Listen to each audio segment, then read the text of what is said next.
Hello, I'm IBXToyCat, and this is Seeds Sunday, a weekly series where I show you seeds for Minecraft Xbox 60 and Minecraft PS3 editions of Minecraft that are particularly notable in some way that might perhaps warrant a Seed Sunday video. And this is one that is very, very interesting in a whole bunch of different ways. The first way is that it has a whole bunch of different biomes. I did a video recently showing you all the 23 separate distinct biomes.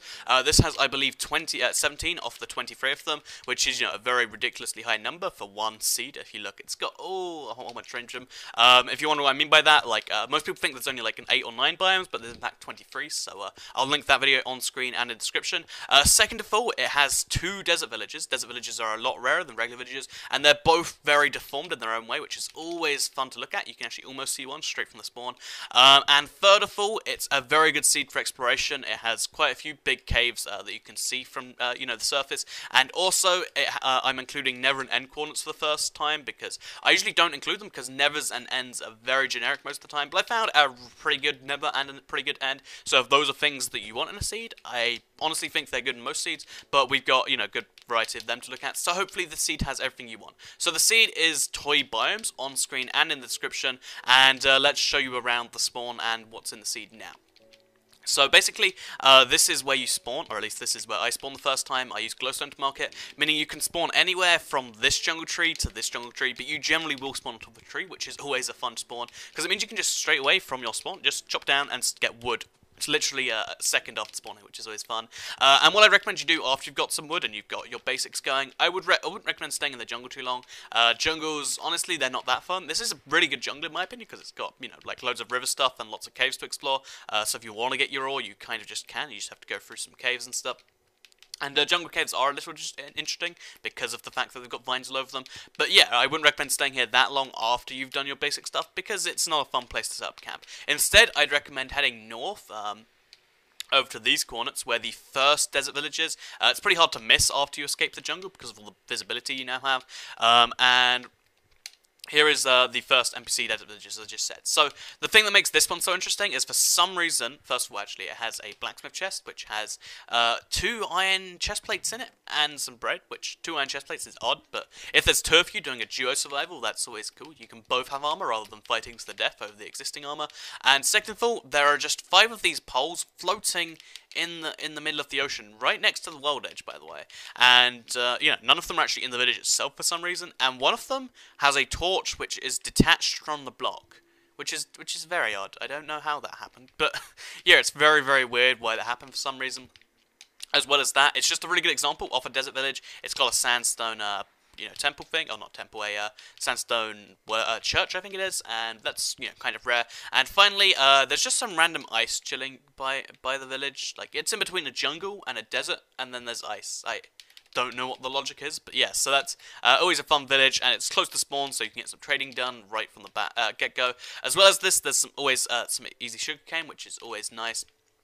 And a little, water pit, because those are fun. And actually, there's a little bit of coal in there. So if you haven't got coal yet, always a nice opportunity to get there. But yeah, let's head across the desert now. It's actually a really big desert, because all of the desert on this map is just in one place. I'd recommend following the river along, because it's just an easy thing to follow. You just go, wee. It gives you a really nice sightseeing tour of the world, and then eventually, if you follow the river up long enough, you'll end up at the second NPC desert village. So, as I said, this one's even more deformed than the first one. If you look, there's just an NPC villager house here that's just got all of this on top of it, and it's not as if this even links to anything. It just goes to here, which floats above the ground. I have no idea why this is, or why this should happen, but it's very, very amusing to look at, and just as a fun thing, if you want to do this, I believe if you punch some of it, it'll make the whole thing be affected by gravity, and this will happen. Of course, it only makes a little bit, because there's a lot of sandstone in there, but if you do it, it's always fun to just have lots of sand appear from nowhere. Or you could make a house on top of here and confuse people that way.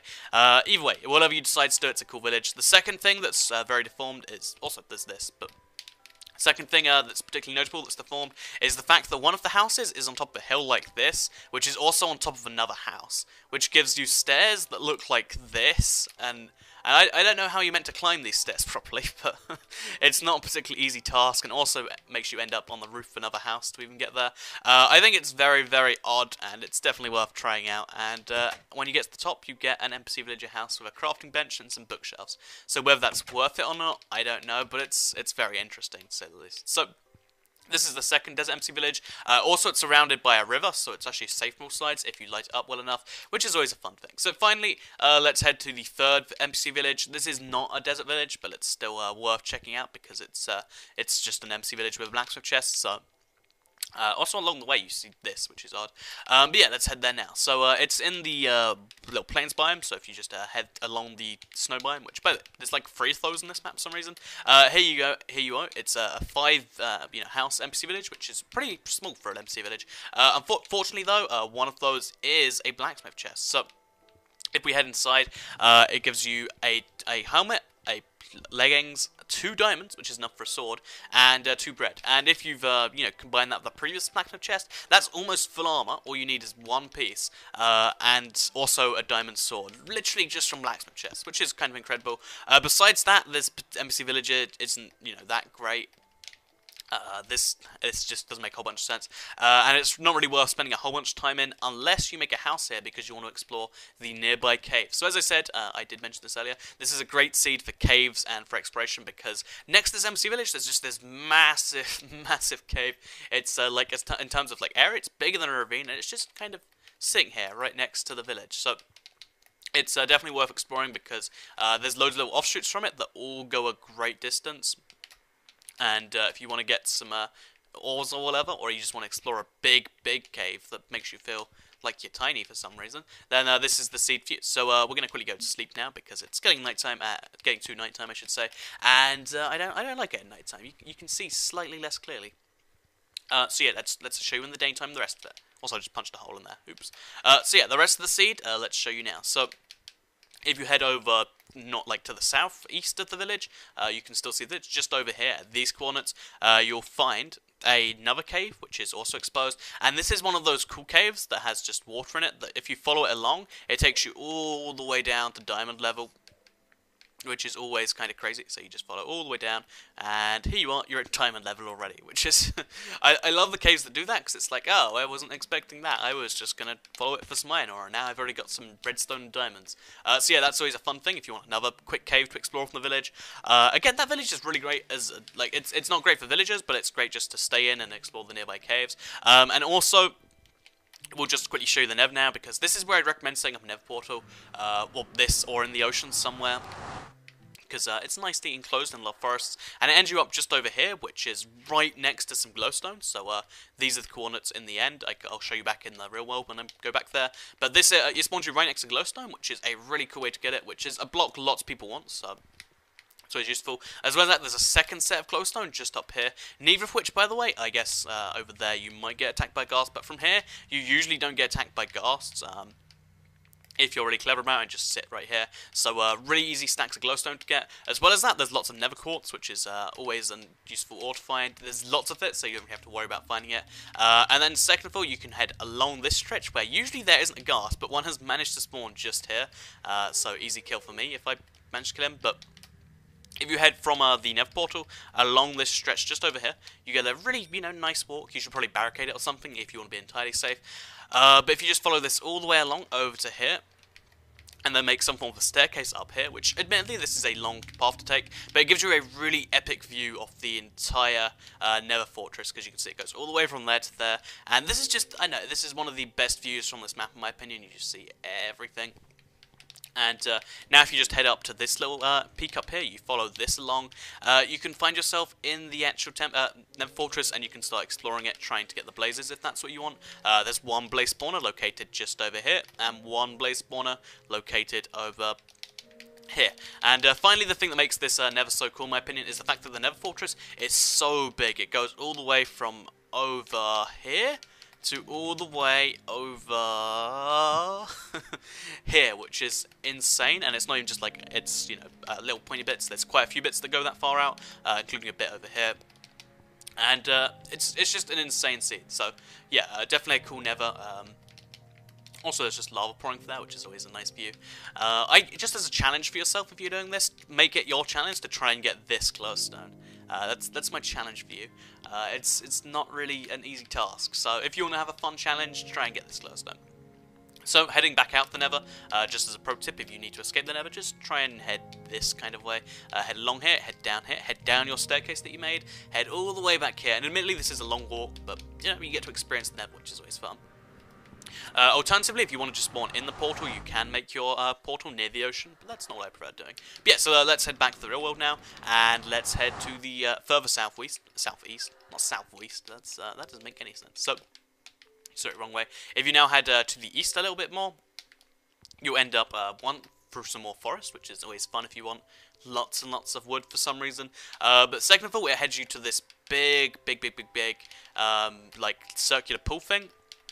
And next to the circular pool, there's this cool little offshoot here, and I think this is the perfect place, this upper house, if you want a spawn, house which is right on the other side of the world from spawn. So if you want people joining, but you don't want them, kind of messing with you. You don't like people, but you want them in your world. Here's a nice place to chill, because to get from that spawn to here is a, cross-map task. If you look where I'm pointing right now, in that jungle in the south west corner of the map, that's where you spawn. Here's where you are now. It's a very, very long distance away, so always useful. And you get a really nice circular pool here, which is always fun. You can make it a perfect circle too, if you wanted to, because it's not very far away from being one. As well as that, more sugarcane, always nice. And also at these corners just here, you'll find yourself a zombie spawner. So I didn't think this was a very notable one, because you look in this first chest and you get string and saddles, yay. But the second chest actually comes equipped with Infinity 1, Punch 2, and Sharpness 2. So, crazy chest right there. And finally, if you head further to the south, you'll find yourself the end part of this map. So, this is the coordinates of the end portal, 243, 34, and then obviously dig down with your Y coordinates, and you'll end up just in the end portal. So this was actually really difficult for me to find, naturally. I had to do so much looking, because it's kind of, mazy the way this works. Like, it's a pretty mazy stronghold if you want to just explore it yourself and ignore the coordinates I just gave you, but basically, if you head into the end now, you'll find yourself in a little enclosed block like this. You have to dig yourself out of it. That might be, undesirable for some, but I think it's a really cool thing, because you can either make yourself a staircase like so, which doesn't take too long, just requires doing a little bit of this, until you get out, which is like a good 10 blocks up, which might seem like a lot, but it's really not that much. Or what you can just do is you can make yourself a little, place at home. You could live in the end or something like that. So if you just, replace this with endstone, you can make a very, very secret base. Obviously, once you've killed the end dragon, so you can get back. But you can make a very, very secret base somewhere deep inside the, the end thing, and since you spawn right next to it, it's, somewhat easy to get to, although it's not obvious to anyone. Also, on top of that, if you just head down here, you can head along the side of it, and you get a few cool structures along here.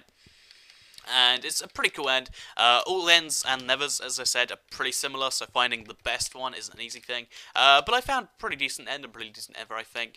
So yeah, this is this week's Seed Sunday. The seed is toybiomes. It was on the screen, and it's in the description. I'd recommend checking it out if you want any of the things in the seed. Hopefully you enjoyed the longer than normal Seed Sunday. I'm thinking of making every seed kind of like this kind of 10-minute format. If you like longer seeds, let me know. If you think they're too long, you want me to get straight to the punch and maybe skip some of the smaller caves and stuff, then I can do that also. Please do let me know. Let me know if you do use the seed also, because I like when people use the seed and knowing what you did for them. And let me know if you ever find that glowstone if you do use the seed. So, thank you for watching this Seed Sunday. There are more Seed Sundays. You can check out a playlist below the video. I've been IBX Toycat. This has been a video, and next you're seeing an outro. I don't know why I'm just describing things. But yeah, thanks for watching, and goodbye.